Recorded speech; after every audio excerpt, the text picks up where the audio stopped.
Good morning everyone and welcome to this licensing hearing panel. The first item on the agenda is the nomination of chairman. May I please have a nomination? I'd like to nominate Councillor Fern for chairman. Thank you. Thank you. Thank you. May I pass this over to Councillor Fern? Thank you. Thank you very much, Julie, and good morning everybody. Welcome to this licensing hearing panel. So first of all, apologies for absence. We don't have any apologies. Record of the meeting. Is it agreed that after consultation with panel members that I sign a copy of the minutes outside of the meeting? Thank you very much. There are no urgent matters. Do I have any declarations of disclosable pecuniary interests or other significant interests? No. Great, thank you very much. Oh, that would just wake us up. We're awake. Just to announce Vince's arrival. Okay, so that brings us on to agenda item 6 then, which is the application for a variation of a premises licence at Arena Food Centre, 13 Ordnance Terrace, Chatham. And if I can just draw everybody's attention to page 4 of the agenda pack, and this is the guideline for the licensing hearing panels. And we're just going to go around the room. We're going to stick to this as much as we can. So we're just going to go around the room now so everyone can introduce themselves. And permit Councillor Hackwell permission to leave as the fourth member if you so wish to do so. Okay, so I'm Councillor Fern. I'm the chairman of the hearing panel today. Councillor Sylvia Griffin. Councillor Hazel Brown.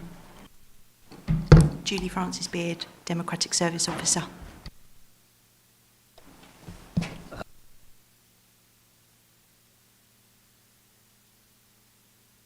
Anya Egan on.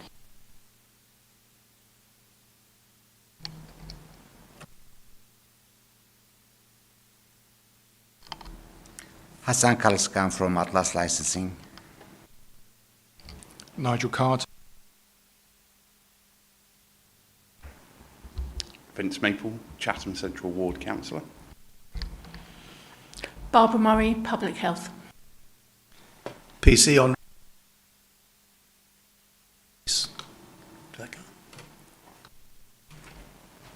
PC Ian Pickett from Kent Police as well. Great, thank you very much everybody. So I'll come over to you, Lisa, as a licence officer, to outline the application, please.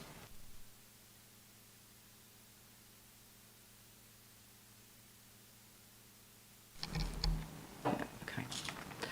The Council has received an application for a variation of a premises licence in respect of Arena Food Centre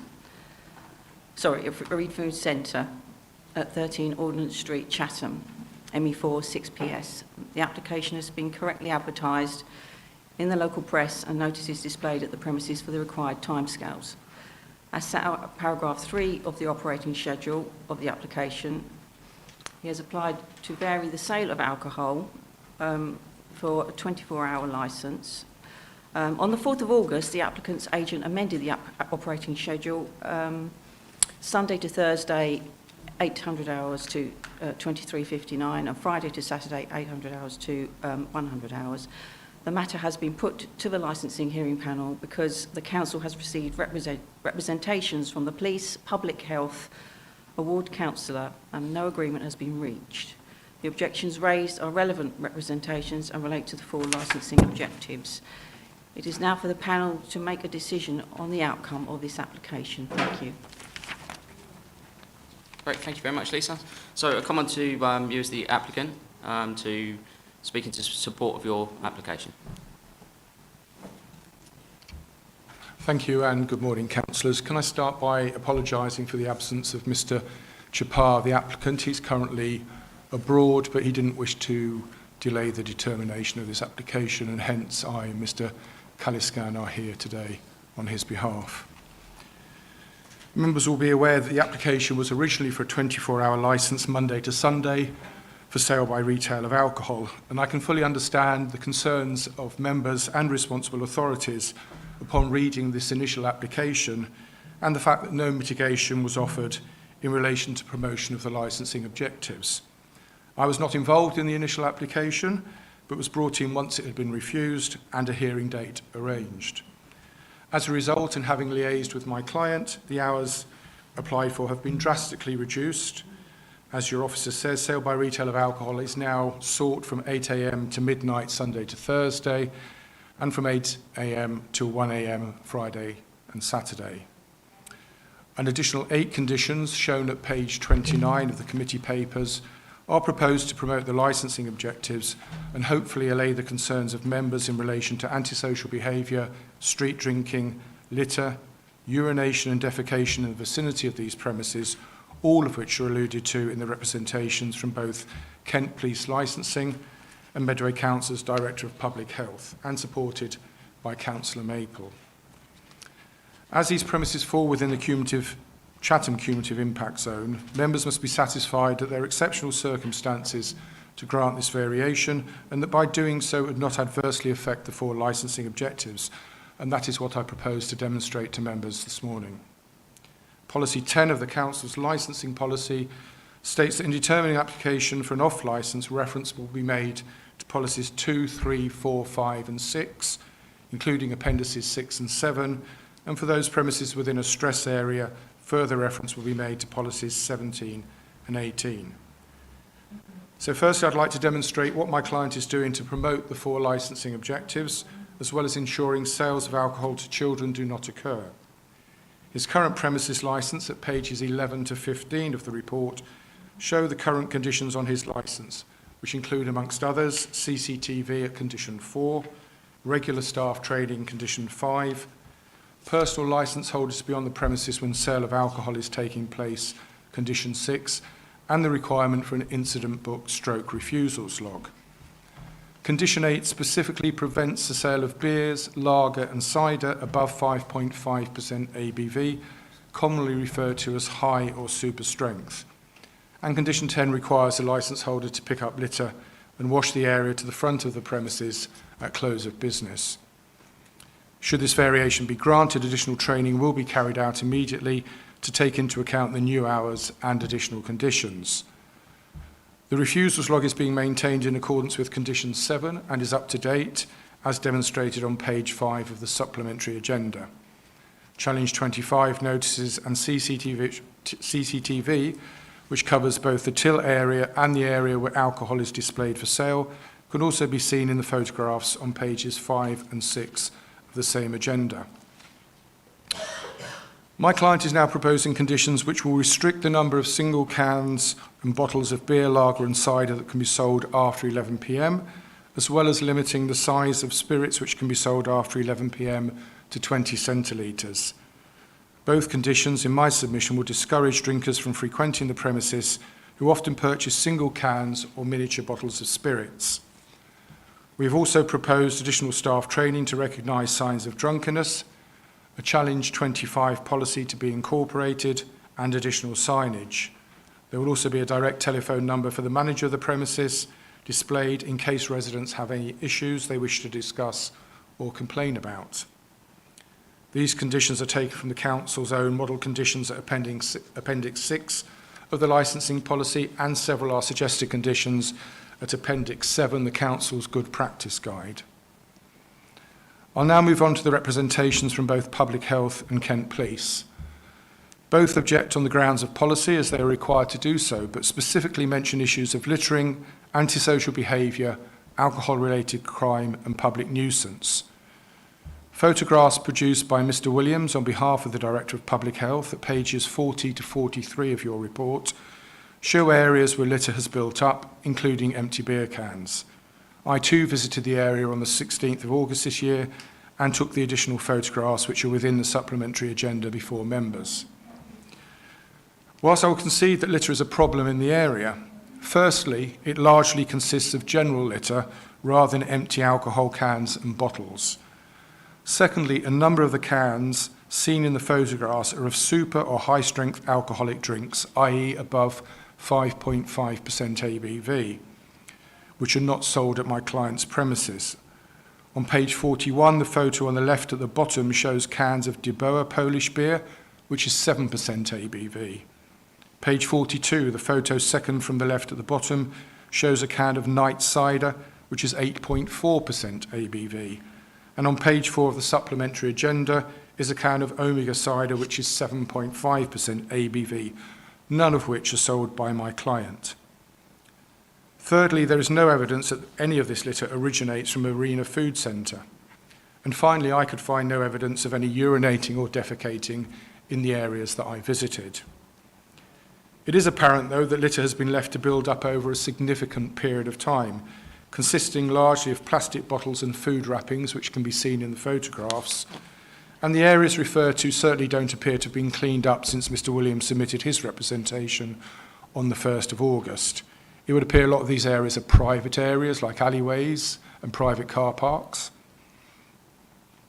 On page 37 of your report, Mr. Williams states that the premises is, and I quote, surrounded by densely packed terraced housing, many of which are divided into multiple occupation.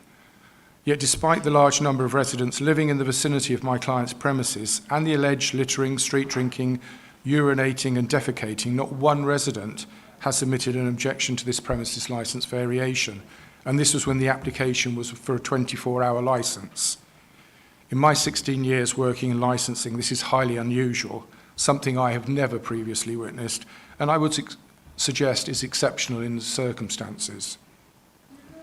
Moving on to Cumulative Impact Policy 1, which deals with the Chatham High Street CPZ, it states at paragraph 3 that the Community Safety Unit identifies issues around the availability and consumption of high-strength, cheap beer and cider being linked to health issues, public nuisance, antisocial behaviour and crime. As I say, my client neither sells high-strength nor cheap beers and ciders, although they may be readily available at the other 3 off licences that are close by. Paragraph 3 of this policy refers to a community questionnaire where all respondents, I emphasise all respondents, felt that licensed premises in the area contribute towards alcohol-related issues and to problems of public nuisance and public safety. Yet despite 2 blue notices being displayed for 28 days, the newspaper advert, both detailing the proposed variation, no one other than the 2 responsible authorities and Councillor Maple objected to my client's application. In my submission, it's fair to deduce from this that they do not see my client's premises as one of those contributing to these issues, and that this variation would not add to them. I would go as far as to say that the fact there are no representations from residents should be taken as a positive by the subcommittee in determining this application. Whilst this policy goes on to state that the kinds of applications which would be encouraged is for family-friendly venues such as restaurants, community venues and other leisure businesses, this should not, in my submission, be to the detriment of an off-licence which has been managed by my client and his partner for the last 14 months without incident. In summing up, I would ask members to consider the following when deciding if there are exceptional circumstances which allow them to grant this application. Exceptional circumstances being circumstances which justify, permit or warrant this variation being granted. The main premise of the objections from the police, public health, supported by Councillor Maple, is based around problems with street drinkers who commit crime and antisocial behaviour, litter the vicinity and urinate and defecate in public spaces. The main contributor to this problem, as detailed in the responses to the community questionnaire, being off licences, and stems, and I quote, from the provision of high-strength, cheap beers and ciders. The cost per unit specifically is dealt with in the mandatory conditions, and to repeat, my client does not sell and does not apply to sell super-strength beers and ciders above 5.5% ABV. Whilst there is evidence of litter in the vicinity of these premises, there is no evidence that my client's premises contributes to it. I can't deny that some of the discarded cans are of brands stocked by my client's premises, but there are a large number of cans of super-strength beers and ciders shown in the photographs on pages 40 to 43, which he does not sell and is not permitted to sell. The later terminal hour being applied for is, I suggest, mitigated by the additional 8 conditions we have offered, promoting the 4 licensing objectives and taken from appendices 6 and 7 of the Council's licensing policy, specifically dealing with issues of street drinkers who, according to the police and public health, are the main cause for concern. Conditions after 11 p.m. which limit the size and quantity of alcohol being sold, together with condition 8 on the current premises licence, should also deter them. I respectfully suggest that the most telling factor in favour of this application is that no residents, not one, were concerned enough about this application to object to it, even when a 24-hour licence was initially applied for. And even though respondents to the community questionnaire identified off-licences as the main concern, contributing to all the issues which the licensing objectives are there to promote, they still did not deem it necessary to object to this application. I believe that members can be confident that if granted, this variation will not impact adversely on the licensing objectives, and my client will continue to operate a well-run off-licence, which will not be of concern to residents or responsible authorities. He is fully aware that should he fail to promote the licensing objectives, he risks being brought back in front of the licensing subcommittee. I would respectfully ask members to grant this variation. Thank you. Thank you very much, Mr. Carter. So now we come to objectors. If you've got any questions for Mr. Carter. Not from police, Chair. No? Okay, great. Okay, so panel members, have you got any questions for the applicant? No? Okay. Okay, in which case we move to the objectors to speak, to put forward your case. So if I come to Kent Police first, so Andre, would you like to start? Thank you, Chair. Thank you, panel. Good morning. So the original application detailed the intention to vary the hours of operation to the off-licence premises at 13 Ordnance Terrace, Chatham, from 0800 to 2300 daily, with the exception of 4 seasonal days of the year, to 24 hours a day throughout the year. After becoming aware of the objections, these times have since been amended to reflect 0800 to midnight, Sunday to Thursday, and 0800 to 0100, Friday and Saturday. This location is situated within an area comprising of several off-licence premises, with a high concentration of residential addresses on either side of the road and in the immediate surrounding area. There are further 3 off-licence outlets within 2 minutes' walk from the address.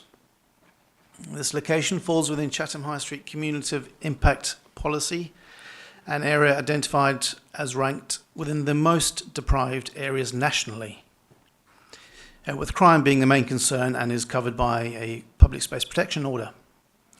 Evidentially, it has unacceptably high rates of alcohol-related crime and disorder, alcohol-related hospital admissions, ambulance call-outs, A&E admissions due to assaults and street drinkers. So prior to becoming aware of the variation application, and in response to a call made by a local resident, Kent Police Licensing attended the general area on Thursday, the 7th of July this year. So the call was in relation to street drinkers in the stairways around the blocks of flats at the bottom of Ordnance Street. When police attended, where the drinkers were said to have been gathering, they noted many discarded beverage cans which had been put through a hole in the neighbour's garden fence. There were also a quantity of faeces in the corner of the stairwell, which was being used as a toilet. In the alleyway off of Ordnance Street next to a premises called Golden Fry, they noted approximately 12 discarded cans of cider amongst other discarded litter. On Thursday, the 21st of July, Kent Police Licensing conducted a further site visit here. They spoke with a member of MHS cleaning staff who was sweeping up the litter in the area. She confirmed that the stairwell to the alleyway next to the flats was regularly being used as a toilet by street drinkers. Kent Police Licensing team are aware that these alleyways are frequented by local families and their children who would not wish to have to navigate their way around human faeces left behind by street drinkers. On this day, there were 3 intoxicated males at the top of the alleyway drinking Polar Black beer and Omega cider. One of the 3 males admitted to police that he and his associates had been partly responsible for some of the discarded beer cans. Also present at the time of police attendance were another 3 street drinkers in the alleyway next to Golden Fry drinking cider. This is about 30 yards up from the premises. They admitted to buying the alcohol locally and then moved on when they were asked. To present a balanced and fair opinion, Kent Police are not attributing these issues to the premises, but are just presenting this information to create a broad overview of what's going on specific to the area. So in the application, there was no reference to the SIP, no evidence of any research conducted in order to assist with the application. A SIP stipulates its relevance for new premises, licenses, and substantial variations. The authority are directed towards Policy 17 of the Statement of Licensing Policy, which outlines the expectations as to how the applicant plans to demonstrate how their extra hours of operation would not negatively impact on the licensing objectives, including the amended application detailing further measures that the applicant will impose on itself to minimise the known risks. It is the opinion of Kent Police that it has not sufficiently demonstrated what circumstances make it exceptional and how the activity would not adversely affect the licensing objectives. This, along with the likelihood of there being additional violent crime, disorder and public nuisance, it is sought that the licensing committee takes the view that the variation will be refused. Thank you. Thank you, PC Smuts. Mrs Murray? Thank you, Chair. The Director of Public Health is making representations with reference to the prevention of crime and disorder and the prevention of public nuisance. As has already been stated, this premises is located within the Chatham High Street Cumulative Impact Policy Area, which covers the bottom end of Ordnance Street and which is applicable to applications for the sale of alcohol for consumption off the premises. Chatham's central ward, in which this premises is located, is the third highest ward in Medway for domestic abuse caused to the police. And this is particularly relevant because this is a hidden effect of alcohol consumption and issues connected to alcohol. And there are links between alcohol consumption and domestic abuse. So we're not just considering the visible effects, such as street drinking, albeit that is the main evidence that you have been presented today, but please keep in mind the hidden effects of alcohol consumption, which in this area is domestic abuse. The premises is in a residential area, and it is one of 3 off-licence premises at the bottom end of Ordnance Street, Ordnance Terrace, and it's 2 of them are located in a small cluster of shops and takeaways at the bottom of Ordnance Street, and this premises is just at the bottom of those.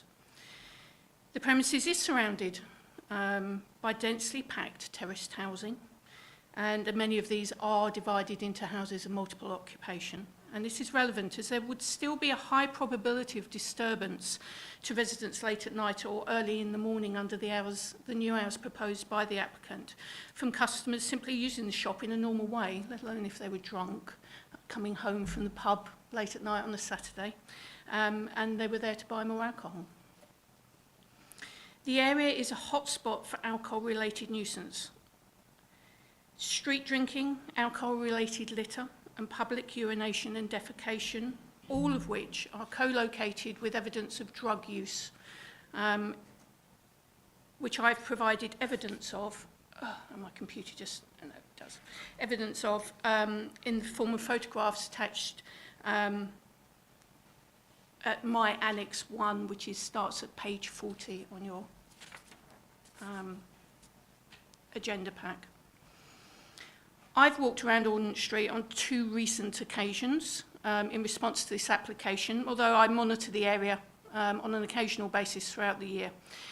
Specifically, in these recent visits, I have seen ongoing evidence of alcohol-related street drinking and associated litter, although I've seen this during my previous visits as well. There are many discarded bottles and cans of beer and cider, both super strength, as the applicant has pointed out, but also regular strength, as well as bottles of spirits and wine all over this area. Locations of particular concern, which start on page 40 of the pack. The map shows the location of the premises in 2 circles. I submitted this as the evidence, and the inner one being 150 metres or a minute walk or so from the premises. I normally show 250 metres or 500 metres. However, the area of concern is so compacted around this premises that I reduced it to 150 metres.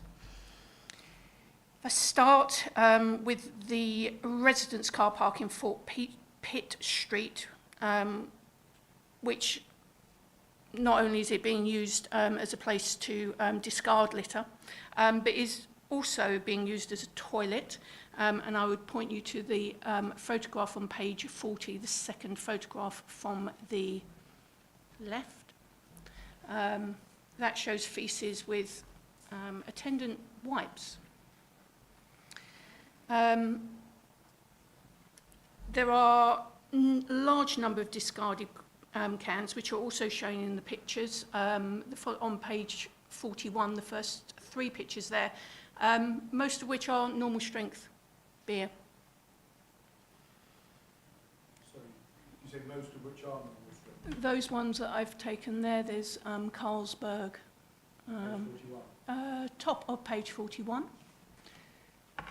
And if we go down to the next row of cans, which I've shown as parade of shops, the first picture shows the cans described by PC Smuts, which were discarded behind someone's fence, which is at the bottom of the flight of steps beside the parade of shops.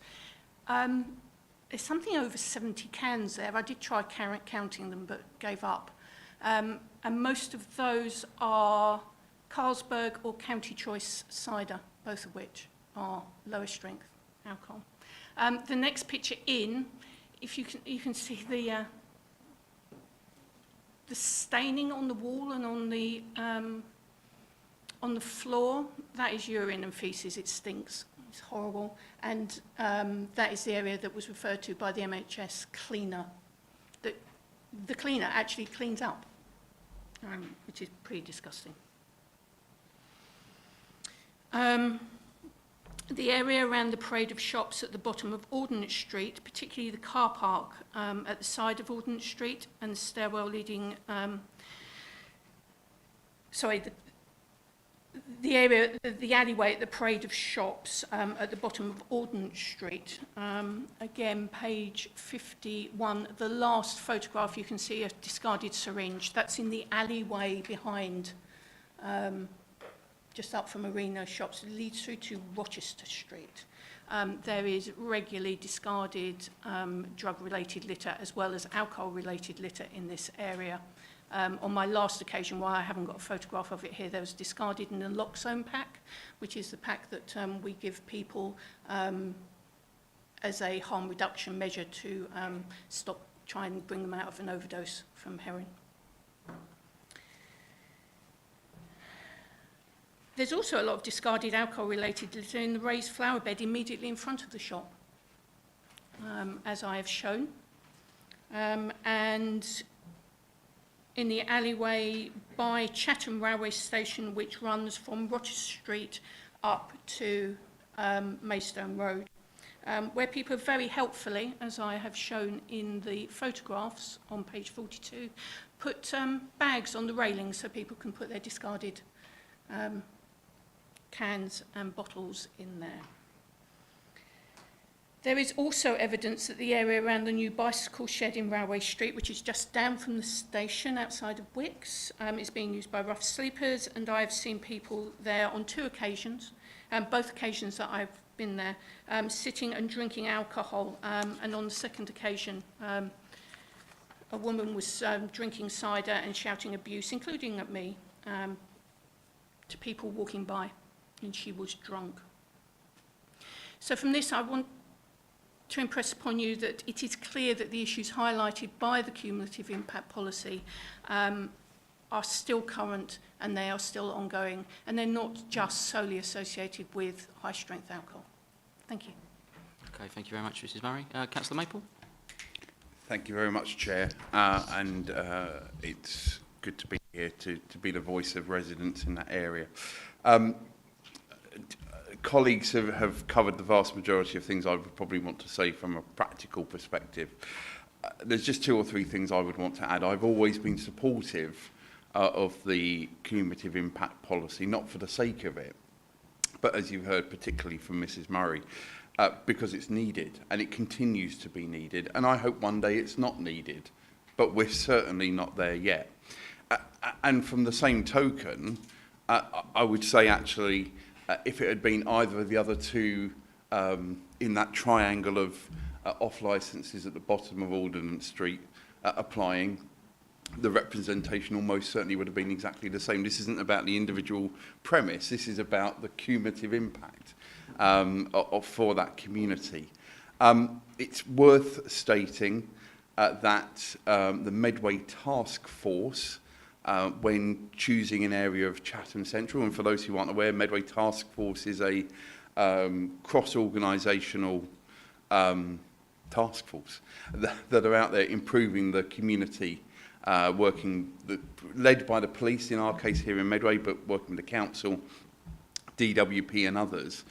When they stated they were coming to Chatham Central, actually it was this particular part of that community, the kind of in and around the Chatham train station area that they've chosen to. And I believe that's in part because of the issues you've heard put so well by Mrs. Murray this morning. I'm not for a moment saying that this premise shouldn't have a licence. They operate reasonably, but it should be operating reasonably with the licence it currently has and no more, because I do believe, even recognising that since this process started, the application has changed somewhat. I accept that entirely, but another minute of licence activity in this area by this operator or others, I think would just continue to add the pressure, which is at an already excessive level. So on that basis, I would ask the licensing subcommittee to refuse this application, primarily due to the fact of it being within the cumulative impact zone. Thank you. Brilliant. Thank you very much, Councillor Maple. Mr. Carter, did you have any questions for any of the objectors? If you could just state who you're asking a question to, or if it's for all of them, if you could just make that known. Thank you. Yes, thank you, Chairman. Certainly, I'd like to come to the police primarily. You said about cans of cider in an alleyway. Were they super strength? Do you know? Or I believe the ones that I was referring to were high strengths. high strength? And you also said that the 3 intoxicated males were drinking Omega cider and Polar Black, both of which I assume are high strength. I believe so. Okay. Can I also ask, your representation seems to be the representation that you submitted when the original application went in.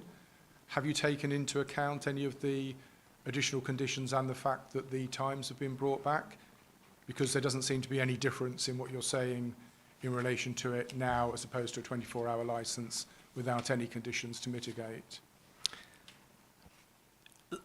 By and large, I'm saying the same as I did previously. I do appreciate that they've provided several, or more than several additional conditions. It didn't, my representations didn't change from what I offered here today, because my opinion is still the same in that any additional hours of licensable activities within this area can do nothing other than add to the issues, notwithstanding the conditions that they've provided. Sorry.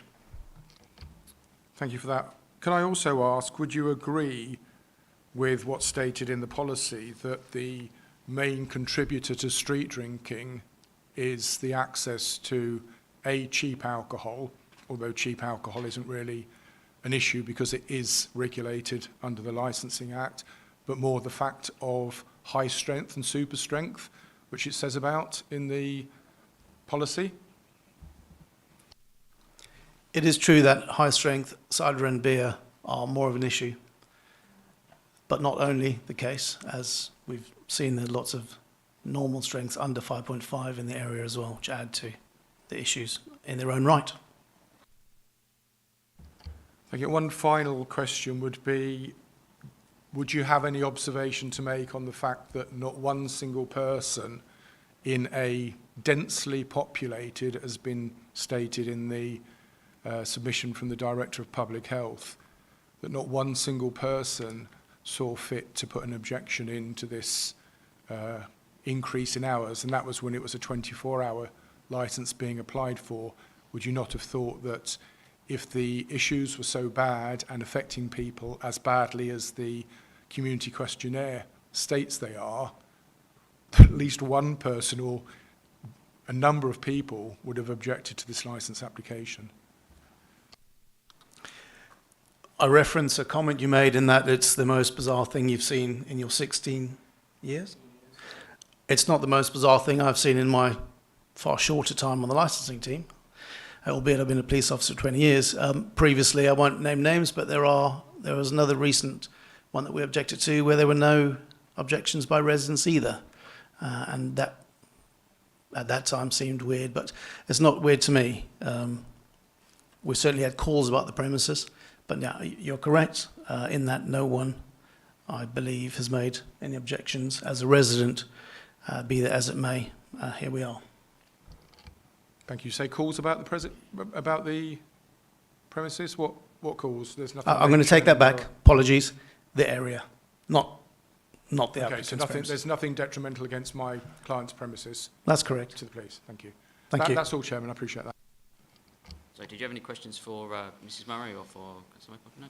Okay, so panel members, do you have any questions for the objectors? Yes, please.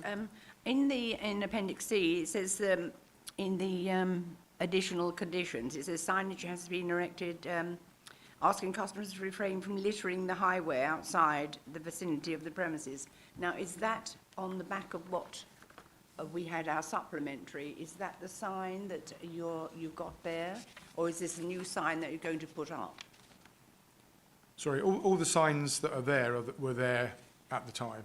So this is a new sign that's going to be put up Sorry, regarding the... regarding the litter and keeping litter from the highway outside the vicinity? No, that is a condition on the current premises licence. Yes.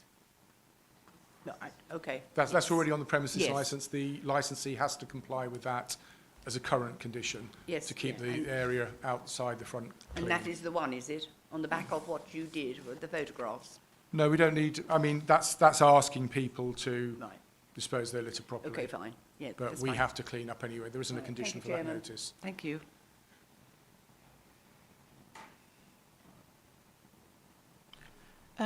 This is a general question, but probably Mrs. Murray might be the person who may have most knowledge about this. We're trying to avoid adding to the cumulative effect here. But I'm trying to gauge how many additional hours over and above the access to alcohol in the general area there is. So in other words, do we have any information regarding the amount of alcohol available at other premises? I admit that the licensee can tell us how many hours they trade, but do we have anything that gives us any information within the area on the availability cumulatively of alcohol between 8 a.m. and 11 p.m. or 12 p.m.? Certainly, I'm looking at Lisa now. Certainly the other two off-licence premises would be selling from 8? No. Yes. I don't know off the top of my head, and if Lisa can't help us, then we'd have to look it up. It might be 6, it might be 8, it might be 9, starting from and ending, goodness knows. No, I can't answer that, sorry, Councillor. Okay, yeah, so I've got a question for you, PC Smart. So, obviously, we can see that there is an issue in the area. No one's doubting that at all. But on page 34, 35, you make mention of the free street drinkers that Kent Police moved on and admitted to buying alcohol locally. I mean, you didn't mention what time of day that was.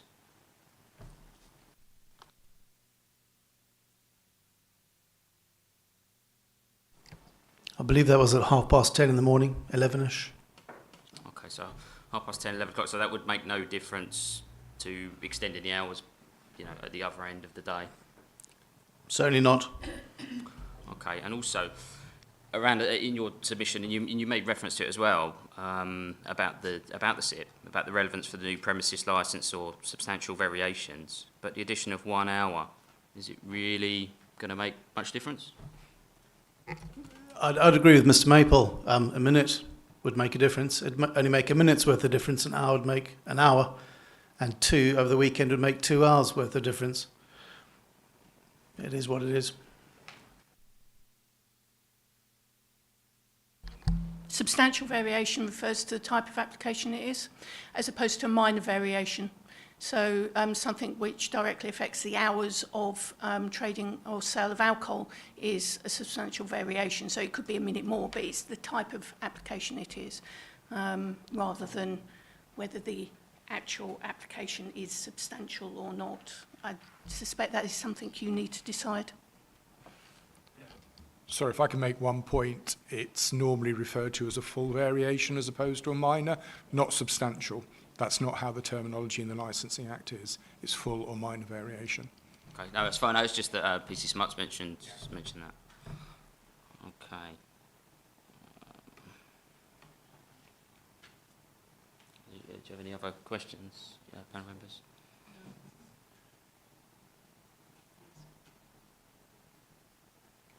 Okay, in which case then, so I'll now just come back round to everybody if they'd like to add anything further in summing up. So I'll come to the applicant first. Thank you, Chairman. In summing up, my client is aware from customers, especially those arriving home late at night, that they wish to avail themselves of alcoholic beverages, and he would like to be able to sell them to the later time. He is neither the cause of the antisocial behaviour, crime or litter referred to by responsible authorities, and nor does he contribute to it. I think it's been demonstrated that a lot of the problems in the policy itself and in what the police have said is caused by people who are drinking high or super strength alcohol, which A, we do not sell, B, we do not wish to sell. So probably being purchased in other premises. I don't think we have details of whether the other premises are able to sell those, but I believe they probably do. The conditions proposed and the additional training which will be carried out should reassure members that these premises will continue to be well managed and will not be a cause of concern, as they haven't been in the past and which the police have confirmed. Not one resident or member of the public has objected to this variation application, which I think you're well aware can cover a wide range. It's not the old within 50 metres that it used to be. And in my submission, that speaks volumes. Thank you. Okay, thank you. PC Smuts? I've got nothing further, Chair. Thank you. Mrs. Murray?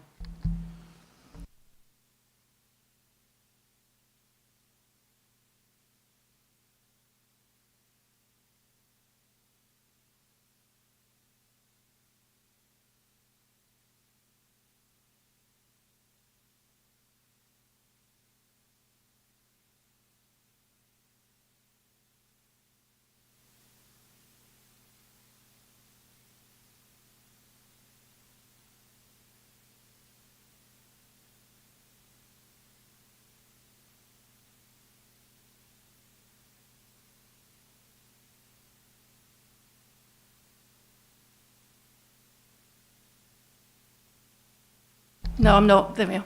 Sorry.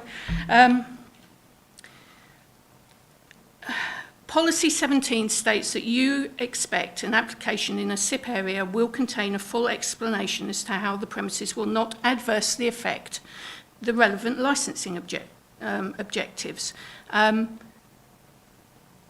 Public Health accepts that this premises does not sell super strength beer and cider. Yeah, there is a condition, and I've been in there, and I know they don't. However, a lot of the issues are not caused by super strength beer and cider. In this case, the application offers nothing exceptional. It is offering conditions that you would expect a well-run premises, especially in this particular area, to abide by in any case. And therefore, the Director of Public Health does not believe this application fulfills any of the criteria outlined in Policy 17. It is reasonable to believe the sale of alcohol from this premises will contribute towards the alcohol-related crime, disorder and public nuisance in this area, which, as I have shown you and the police have shown you, and Councillor Maple agrees, through direct evidence are current and ongoing, and therefore the Director would ask you to refuse this application. Thank you. Thank you very much. Councillor Maple? Thank you very much. I would agree with everything that Mrs. Murray has said in her closing remarks. As I said in my opening remarks, this is not about this individual premise per se. This is about the concept of a cumulative impact policy. And therefore, all licence holders have to recognise that they are part of the issue if they have a licence, they are de facto part of the issue.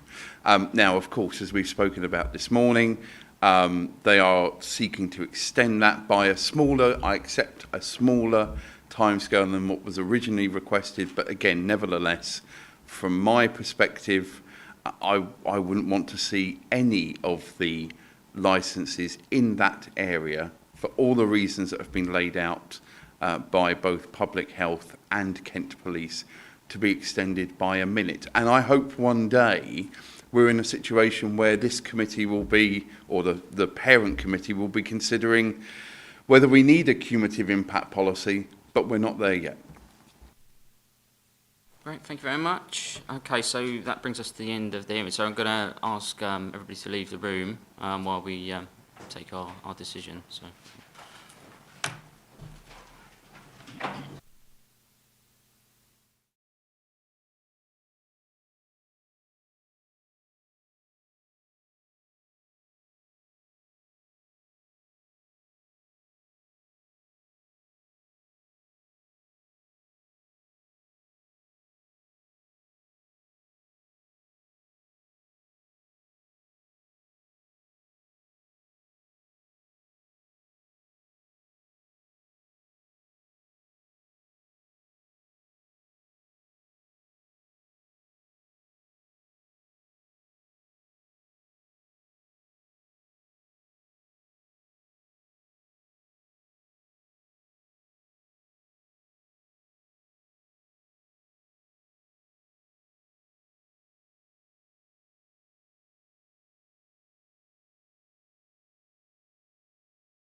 Okay, thank you everybody for hanging on, waiting for us. So thank you everyone as well for attending and for your contributions today, which have been very helpful.